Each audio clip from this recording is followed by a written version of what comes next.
Welcome to Motherland Origins, where we tell honest stories of Africa. It is rather unfortunate that at the mention of the name Congo, most people either think of warfare and unending conflicts, or think of little to nothing at all. It is unfortunate because a region such as Congo should be a shining beacon of African excellence based on what it once was and what it could be. The Congo region is one of the most fascinating, resource rich, and historically significant regions in Africa. When we refer to the Congos, we're talking about two neighboring countries in Central Africa, the Democratic Republic of the Congo, often called the DRC, and the Republic of Congo, also known as Congo Brazzaville. Though they are different nations today, they share deep historical, cultural, and geographical connections rooted in centuries of shared history.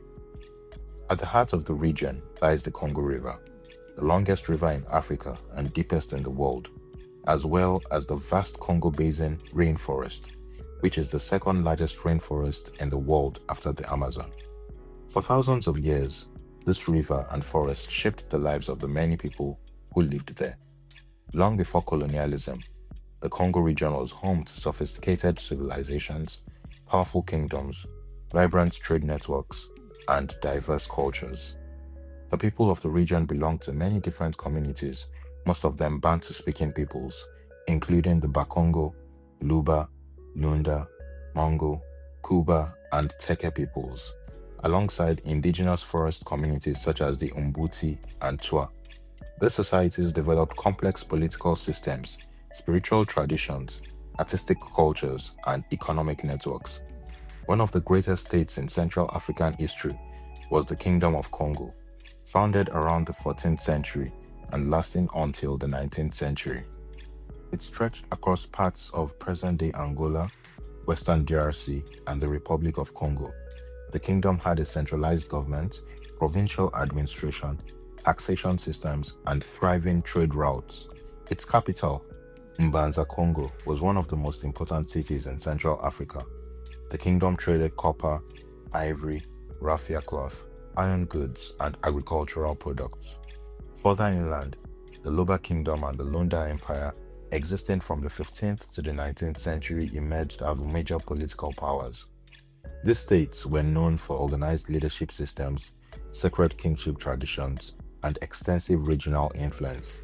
There was also the Kuba Kingdom, which lasted from the 17th to the 20th century and was especially famous for its artistic excellence, producing remarkable textiles, sculptures, masks, and ceremonial art that remain celebrated across the world today.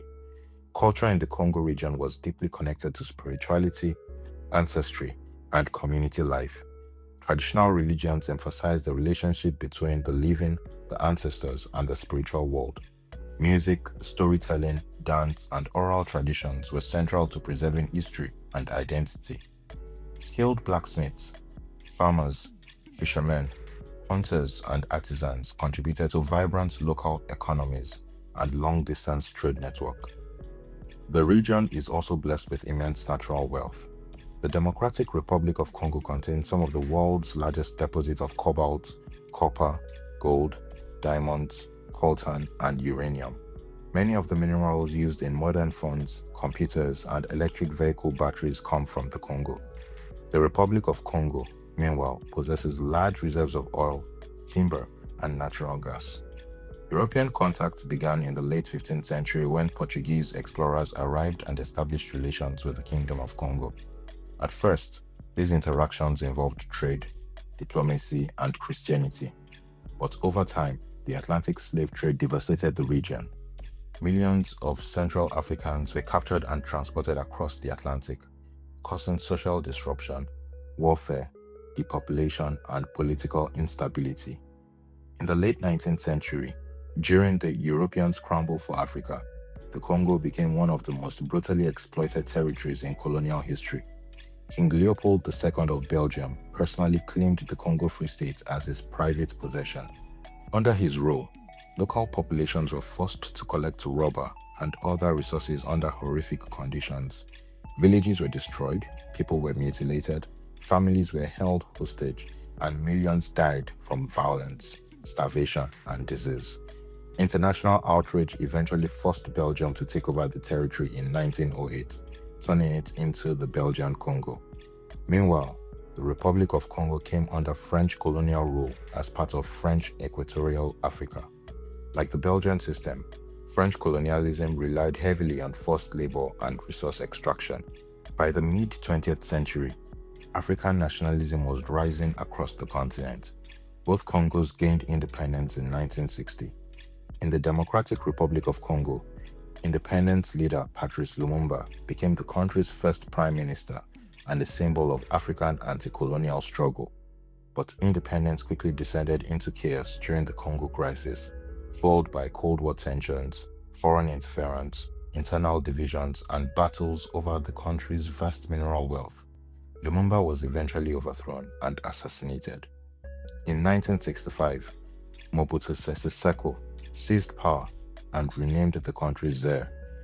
His long rule was marked by authoritarianism, corruption, and economic decline, even as the country remained extraordinarily rich in natural resources. The Republic of Congo also experienced coups, socialist governments, and political instability during the Cold War era, with leaders such as Denis Sassou Nguesso dominating politics for decades. In the 1990s, the aftermath of the Rwandan genocide spilled into eastern Congo and triggered a series of devastating wars. The First Congo War led to the fall of Mobutu and the rise of Laurent Désiré Kabila. Soon after, the Second Congo War erupted, involving multiple African nations and armed groups in what became known as Africa's World War. Millions of people died from violence, hunger, disease, and displacement. Even today, Eastern Congo continues to experience conflicts involving militias, armed groups, and struggles over mineral resources. Civilians have endured massacres, displacement, and severe humanitarian crisis. Yet, despite centuries of exploitation and conflict, the Congo region remains one of Africa's greatest cultural powerhouses. Congolese music, especially rumba and soukous, have influenced artists across the continent and around the world. Musicians like Franco Luambo, Taboulé, and Papa Wemba became global icons. Congolese fashion, visual art, and dance traditions continue to shape African culture and creativity. The story of the Congos is ultimately a story of resilience. It is a story of ancient kingdoms, artistic brilliance, spiritual depth, colonial violence, political struggle, and cultural endurance. It is a story that reveals both the immense challenges faced by the region and the extraordinary strength of its people. This is why we will be taking a couple more episodes to tell more elaborate stories detailing leadership in the region, the colonial history of the region, significant conflicts, foreign interferences, and the immense resources in the region that double as both a blessing and a curse. If you enjoyed this episode of Motherland Origins, make sure to like and share our videos while subscribing to our various social media platforms. Thank you for watching. See you soon.